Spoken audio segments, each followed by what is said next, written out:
Episode 9, Bonds of Resilience. The aftermath of the storm had brought forth not only physical challenges but also tested the unity of Juan, Josefina, Cecile, and Carlos like never before.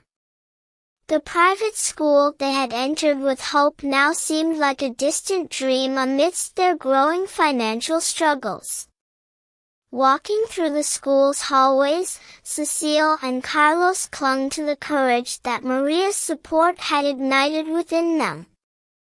Each classroom presented a mixture of opportunities and unknowns, mirroring the complexity of their journey. Maria continued to provide guidance, but the news of Juan's prolonged job search cast a persistent shadow over their days. As weeks turned into months, their financial situation grew increasingly dire. The burden that Juan carried weighed heavily on him, his nights consumed by the search for employment. To lighten their mother's load, Carlos took on additional responsibilities at home. While Cecile applied for part-time work at a fast food restaurant and she was accepted to work after school. But it would mean that she, too, would arrive home late. Determined to ease Josefina's strain, Carlos and his father Juan cleaned and cooked for the family. Their bond grew stronger as they navigated these new roles, united in their shared purpose. Despite Josefina's dedication, the combination of demanding hours and insufficient rest took a toll on her health. Fate dealt a harsh blow when she fell sick, and the factory's no work no pay policy deepened their plight. With the income just coming from Cecile's part-time work, the financial foundation crumbled, leaving them on the brink of desperation. Cecile talked to Maria and intimated her plan to drop off from school so she can pursue full-time employment in the fast food chain as a service crew. She was ready to give up her dream to finish her studies just to find ways for her family to survive.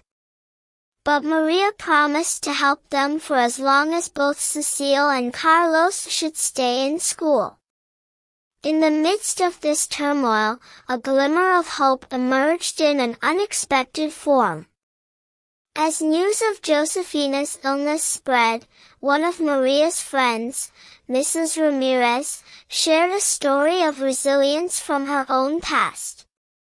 She recounted a time when she had faced a similar challenge and had turned to her sewing skills to sustain her family. Mrs. Ramirez's donated her old but still functional sewing machine to the family, and with Maria's connections at the sewing factory, Maria was able to set up an agreement with the owners that Josefina be allowed to sew from home as soon as she gets better. Juan and his family were very thankful for this wonderful gift. They were hopeful that Josefina would find more drive and determination to get well fast so she can use her own sewing machine. Maria, their guardian angel, also used her network to spread the word about the plight of the family. The response from her groups of friends were overwhelming. They donated a small amount of cash for food, medicine and sewing materials to Josefina's family just to be able to tide the family from the financial crisis they were experiencing. With this boost of support, Josefina was able to recover from her ailment after several weeks. While she was recuperating, Juan, Carlos and Cecile set up the sewing machine and all the sewing materials in the corner of their humble home.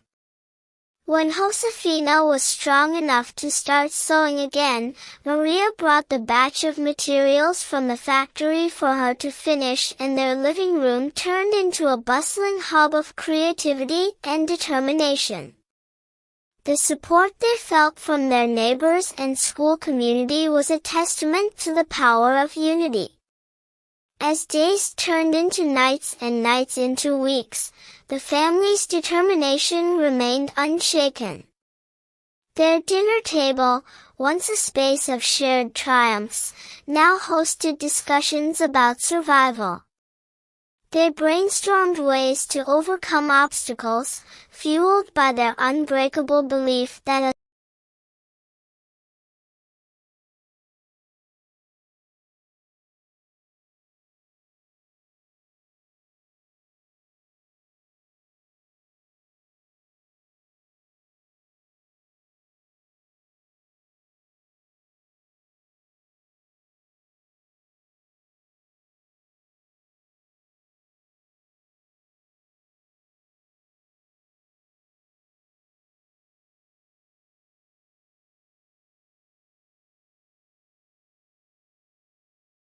Thank you for watching till the end. Follow this novel series. Support our social media platforms and please visit our website, simplovia.com.